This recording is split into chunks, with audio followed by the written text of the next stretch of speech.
Okay, the first member of my family to visit what would become Rozelle Town was my great uncle James Chandler.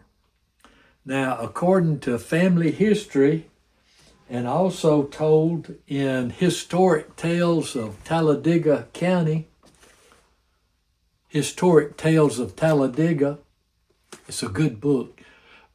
Grace Jemison wrote the book, and she tells a story which matches what the family lore is, that in 1834, James was living with his wife and children in Wetumpka. 1834 now. James had become ill with chills and fever. One day, while practicing his trade as a tailor, it's hard for me to think of my family being tailors, making clothes, but I'm proud of it. An Indian came into his shop and told him about a healing spring to the north that could cure what was probably malaria. The most direct route from Wetumpka to what would become Chandler Springs was the old Sakapatoy Trail. And the Sakapatoy Trail goes right through Rozelle Town, what would become Rozelle Town. James's brother, my great-grandfather Mordecai Chandler, moved to Talladega from Georgia after James had come up and settled.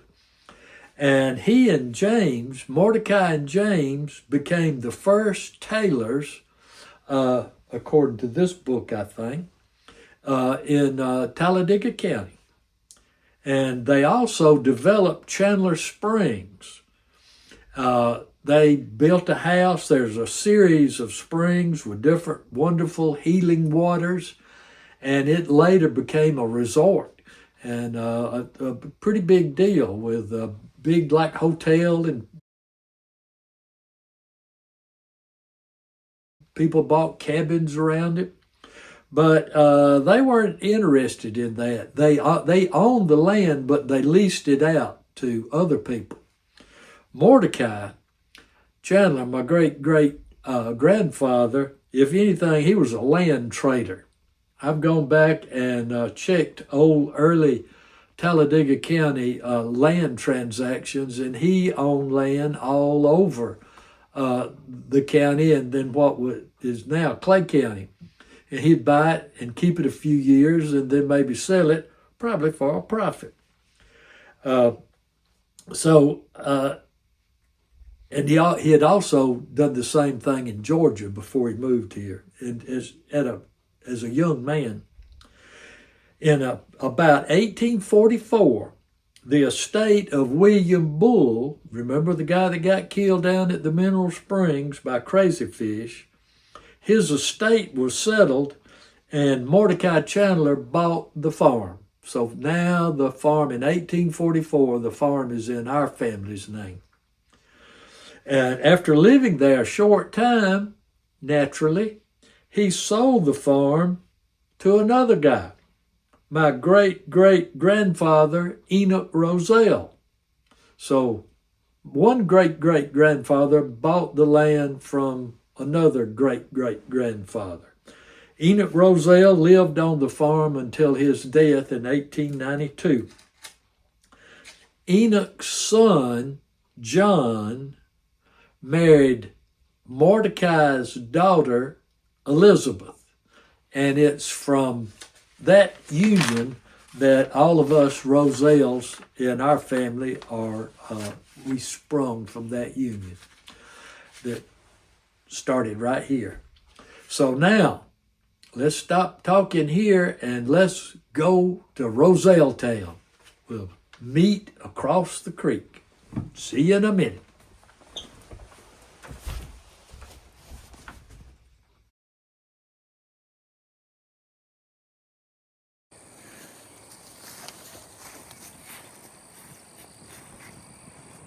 Okay, I'm standing on the site where John Rozelle, the son of Enoch Rozelle, and Elizabeth Chandler built his house and store. I never saw the building. Something I wish I could have seen, Rozelle Town. So I enlisted the help of my friend Huron Cotton Patterson to sketch the house as he remembered it. And here it is.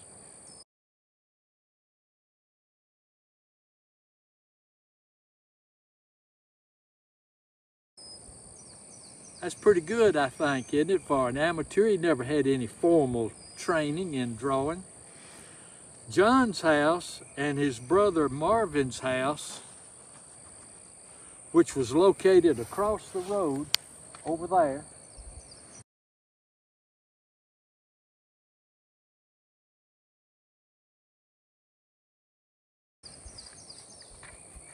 both had peaked roofs. They were called folk Victorian pyramid houses.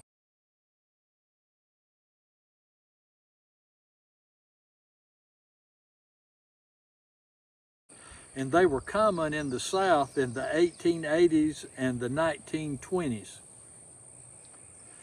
John and Elizabeth both died in the house that was right here.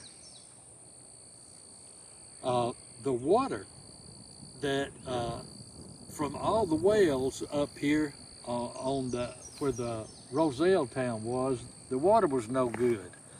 So John, probably at the insistence of Elizabeth, he decided to get one of those fancy bored wells. Instead of one of those big old wells, he had somebody come in and bore a well right here.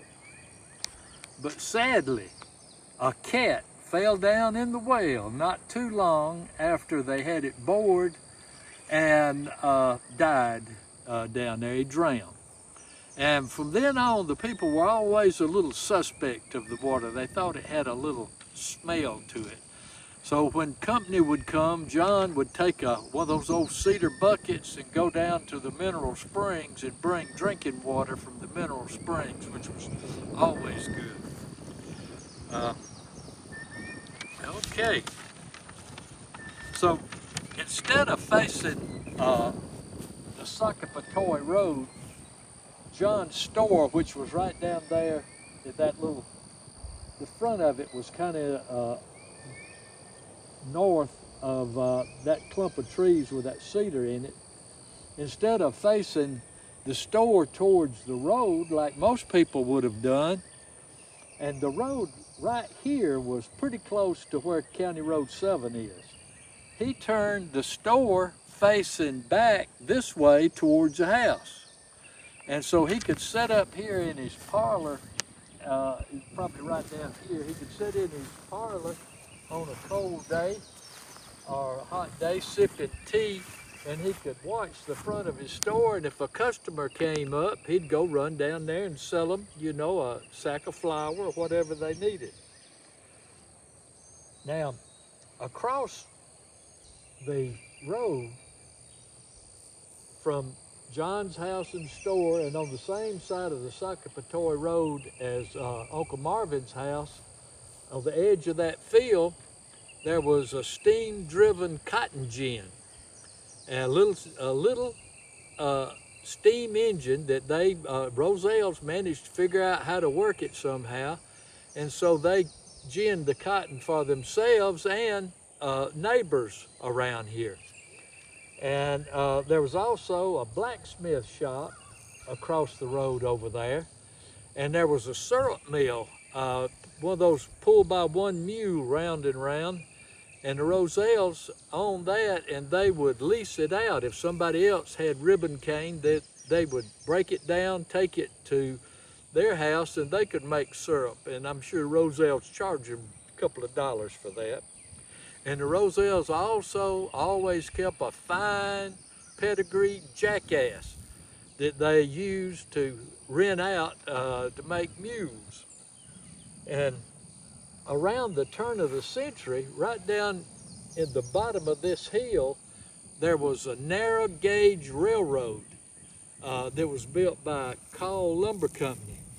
So I can just imagine that here comes a buggy coming down the Sakapatoy Road and a train coming across about once every month. And that'd probably be pretty exciting here in Rozelle Town. But there was, for probably less than 10 years, a railroad going through Rozelle Town. Now right over on that hill, over there at first was one barn that John Rozelle used, but later on when his sons moved away, they built 2 more barns there. Uncle Drew had a barn, and my grandfather Edward had a barn over there. And then the other barn went to whoever was sharecropping and living in John's house. George Chandler lived there and used that barn for years and years, probably more than anybody else, until he bought his own farm. And then there was a sidewalk that went from this house and store all the way down that field, all the way down there to Uncle Frank's store. So there was a sidewalk all the way through Rozelle Town, a wooden sidewalk raised so you wouldn't get your feet muddy. So I think they had aspirations of Rozelle Town getting a little bigger than it actually ever got. And going down this hill, right down there, all across this that little dip there was a big, beautiful orchard. And Aunt Audrey said in the springtime it was really something to see. The orchard, railroad track, sidewalk, jackass, cotton gin, stores. I mean, I can just see it thriving. Okay, now then, we're gonna go down to the house where my daddy was born. Okay, you see how to turn it on? All right. This is the site of what Daddy called, and Aunt Audrey called the Captain Lewis house. Captain Lewis was a Confederate officer, and sometimes in the 1870s or 80s, he came and convinced Grandpa Rozelle that there was probably graphite and maybe gold back on these hills. So he either built this house or it had just been built and he moved into it with his beautiful daughter Annabelle. And he went back on Jean's back 40 and dug a mine. Here's what's left of Captain Lewis's old mine. It's on Jean's back 40 acres. And what's mostly is all that he dug out of there, looking for graphite and maybe gold. And I assume he had to use a wheelbarrow to bring all that out. I don't know how far he went back into the side of that hill, but he never found any graphite or gold or anything else but some good old Clay County dirt. And so he and Annabelle moved on. And then my grandfather, Edward Rozelle, and my grandmother, Daisy Black, who had just gotten married, moved into the house here. You know, here is a wonderful place, a store right down there, a store down here, sidewalk going in front, railroad going across here, and the Sakapatoy Road going right down in front down there. So this is the house where Aunt Audrey was born, and this is also the house where my daddy was born, Hugh Edward Rozelle. And later on, they moved to Ashland so that the children could get a better education, and Uncle Albert Lee was born in Ashland. And a storm came through, and Cotton Patterson said one came through in 1954, and it took the roof off the house.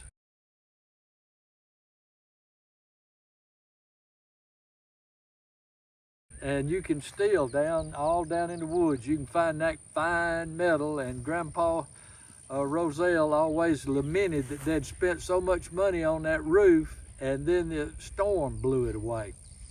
And so the house was right here, and their well attached to the house was here. And our good friend and cousin Virgil Chandler was hunting one winter, and it was all grown up, and he fell down in that well, and it was a lot deeper. No matter what you put in there, it keeps settling and getting deeper. Well, it was so deep, he just about couldn't get out. He finally had to crawl up some vines to get out of this old well. But being a good cousin, he didn't sue us for having an open well right out in the middle of the field. And it looks like we're about to have another one. All right, now let's follow on down going south on the Sakapatoy Road and the sidewalk, and let's go to Uncle Frank's.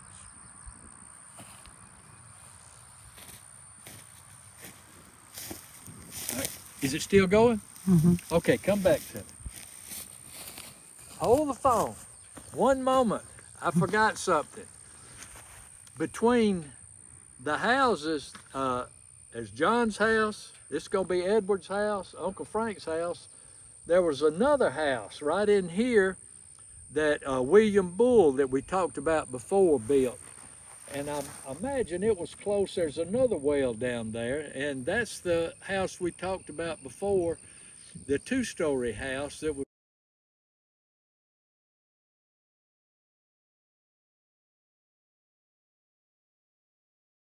right along the sidewalk, and that's where William Bull and Mordecai Chandler and Enoch Rozelle and Aunt Charlotte Goodgang all lived in that house. So, I mean, it wasn't just an open field. You have to imagine a house and store, another house, Aunt Charlotte house, Uncle Frank's house, and on the other side of the road was the old Rozelle schoolhouse and Albert Bryant house. So it was just a thriving community. Okay, now we can stop it. Okay, back it right over there. Okay, now we're at the site of the Uncle Frank house and store. Uncle Frank Rozelle, who was John Rozelle's brother. So here's a brother down there and a brother here, both owning stores. We'll talk about that later. But this house that was here, during the Depression, my grandmother, Daisy Rozelle, bought this farm with the house on it. And so this has always been special to us. We call it the Uncle Frank place. And if you can find out all you want to know about it in Recollections, My Folks and Fields by Eddie B. Rozelle that we mentioned before, and I've mentioned a lot of times because I really love that book. And the house was here. So we inherited the place. We moved here. We're living in a trailer. We're just skimping by on a school teacher's salary. What did we make? About $400 a month, Ruth? About that. Yeah. So that house had logs in it. It had a dog trot down the middle, fireplaces on each end. And if I'd have had the money to put a roof on the house, we would be standing in that log house now. But if you ain't got if steamboats cost a dime, as my daddy used to say, and you ain't got a dime, you can't buy a steamboat. So we couldn't put a roof on it, and it fell in. But we did manage to save wood out of the house, which is wonderful wood, and I'll show you some pictures of the bookcase at my house. It was built from the exterior boards, and over our wood heater, those boards came from the exterior boards. We saved a lot of the wood, and some of the framing around the windows came from this house. And up at the my metal building, there's two hand-hewed beams like this, and they were floor joists from this house.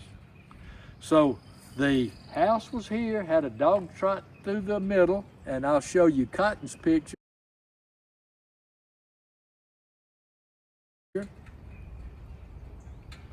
And then I'll also show you an old photograph, if I can find it, of the house.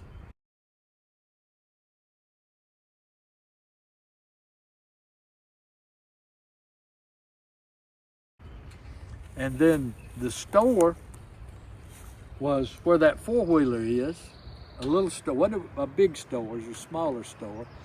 And sometimes it was the post office when the Democrats were in office. And right there,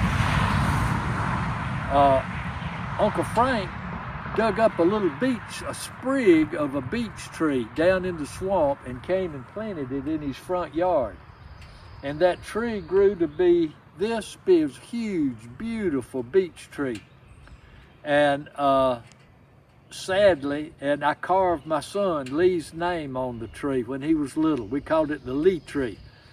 And sadly, lightning hit the tree and just destroyed it.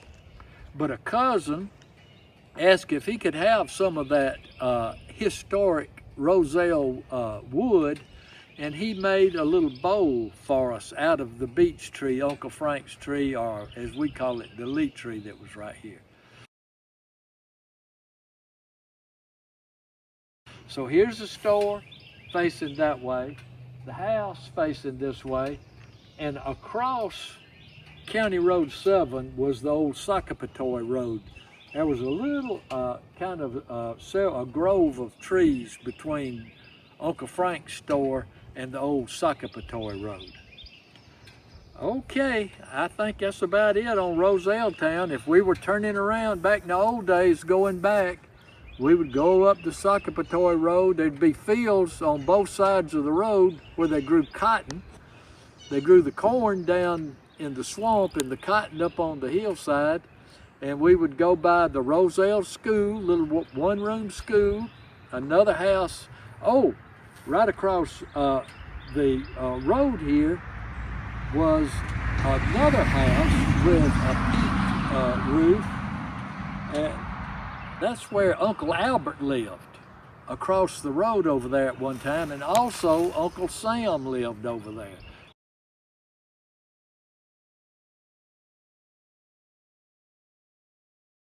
And if the three brothers must have all built peak roof houses, and now then we are so happy that cousin Dale Burns and his family has moved back, and they live right about where Uncle Albert's house was. And it sure is nice to have a Rozelle moving back into Rozelle Town. All right, let's stop it for a while.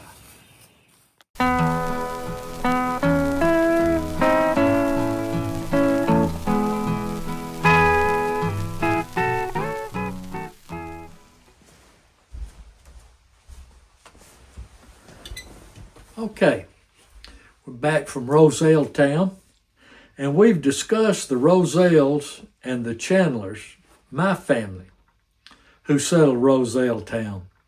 But there's another family who is almost kin, and actually we are a little kin by marriage. I've made that link, and through that links us through the Dysons and the Tates, and finally, there was a link, and there's also a Chandler married George Patterson. Ike Chandler married George Patterson's sister. If any of you Pattersons, Rozelles are interested in that, we can get all on the same ancestry link. Technically, the Pattersons don't live in Rozelle Town. But for over 180 years, the Pattersons and the Chandler Rozelle families have shared a property boundary, a section line. It's a mile long, and there hadn't been a killing or a feud yet. My line is that you can't have any better neighbor than a Patterson. Pattersons, they won't worry you to death, but if you ever need anything, they'll be there and they'll do anything they can to help you. Eddie B. Rozelle, in My Folks in Fields, said that Pattersons have their own way of doing things. That's a quote from that old book. He knew 2 generations back. And even then, he said the Pattersons have their own way of doing things. And from my observations over the years, I think he nailed it. I have another observation about Pattersons, and they won't mind me saying this, most of them. They'll snicker. As Pattersons will be the last ones to accept new technology. They don't want none of that newfangled stuff. But you watch, they'll be the first ones to master it. According to Eddie Rozelle, Willie Patterson hated automobiles and called them infernal machines. But once the Patterson boys got their first farm-all tractor, they soon figured out how it worked and how to repair it. You ask anybody around that knows our community, who is the king of farm-all Super A's? And there's only one answer: Cotton Patterson.